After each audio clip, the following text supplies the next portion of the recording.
This video is sponsored by Skillshare. You know what the difference is between this blank page and this beautiful work of art? Creativity. Well, that and skill and required materials, but it starts with creativity that exists in every human being. If you've ever wanted to draw or write or act or edit videos or do anything creatively artistic, then boy oh boy am I excited to talk to you about Skillshare. See, Skillshare is an online learning community with literally thousands of classes designed to inspire people to do amazing things. I was given the awesome opportunity to try Skillshare out and found myself really learning from the Productivity for Creatives class with Thomas Frank. And what's cool is that since Skillshare is curated specifically for learning, there are never any ads in the class videos. If you're interested in taking the first step or the next step in your creative journey, then please take some time to click the link in the description below. The first 1,000 people to do so will receive a 1-month free trial of Skillshare's premium membership. And now, onto the video.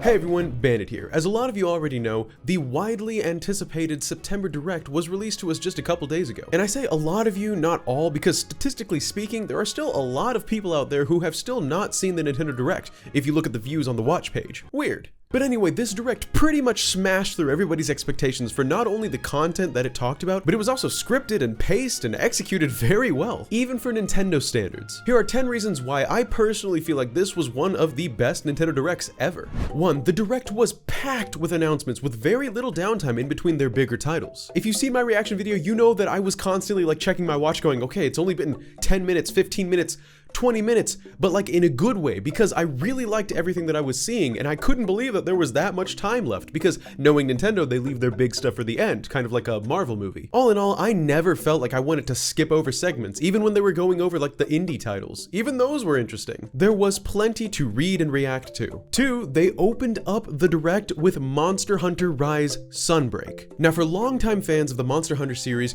you know that this is a big deal. 10 years ago, I would have never imagined a Monster Hunter game opening up Nintendo's Direct, which means that this is a great testament to just how far the series has come, which I think was in large part due to Monster Hunter World's success, which ironically wasn't even on a Nintendo console. But not only did Monster Hunter open up the show, it was about an expansion to Monster Hunter Rise, their newest game, which is on the Nintendo Switch. This resonated really well with me because while I love Monster Hunter Rise and all the new hunter moves that came with it, and the doggos that you can ride, the main problem that I had with the game, and the main reason why I haven't finished it yet, is because I felt like there weren't many monsters in the game. Monster Hunter Rise Sunbreak, however, is the solution to this problem because it's going to be adding at least one new monster, so there's that. 3, there's a new Kirby game coming out. It's 3D, so not only do you move this way and this way, but you move all the ways, okay? And it looks like it's gonna be open world, which is an entirely new experience for any Kirby game ever. And since the previous title, Kirby Star Allies, was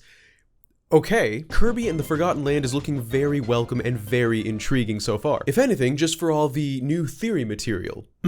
4, obviously as far as new games are concerned, we ended the Direct with the bomb drop of Bayonetta 3, which has been being asked for by fans since Bayonetta 2, which was 6 or 7 years ago. So yeah, it's been quite a while. Now, I'm not even a Bayonetta fan, really. I mean, I've barely even played as her in Smash Brothers, but even I know this is a huge deal. Nothing but good hack and slash witchery to come, I'm sure. The way the trailer revealed her after making people think that it was a sequel to Astral Chain 2 with that dog balloon thing, and then having her jump in there and say that super witty thing that she says. It seems I'm unfashionably late.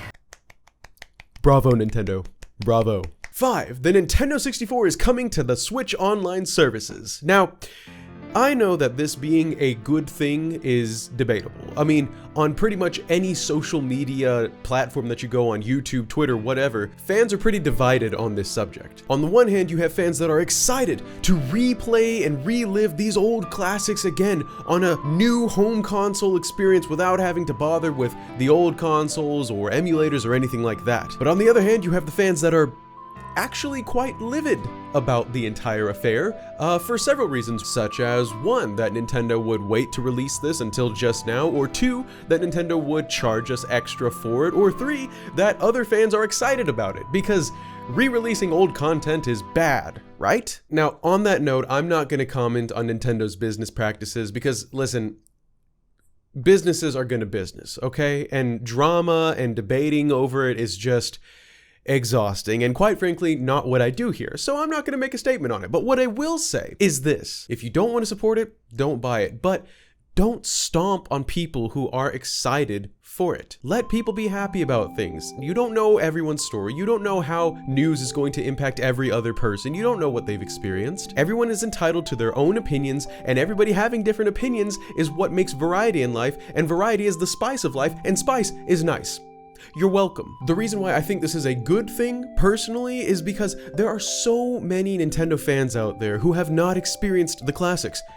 It's true, and these people are not really going to care enough to go buy an old, overpriced old console from Joe Schmo on eBay, and then buy an old TV to hook up said old console with, or on the flip side, set up an emulating system and get a universal controller on their computer. It just doesn't sound that attractive, all to play what? Games over 20 years old? Like I said before, this is the answer to that, and it is literally bringing some of the greatest games to have ever been created on the current home console of the Switch, with added multiplayer both couch and online, which has never been experienced officially before. Yes, I definitely wish that it was included before now, and I do wish that it wasn't necessarily for an additional cost, but it is what it is. 6.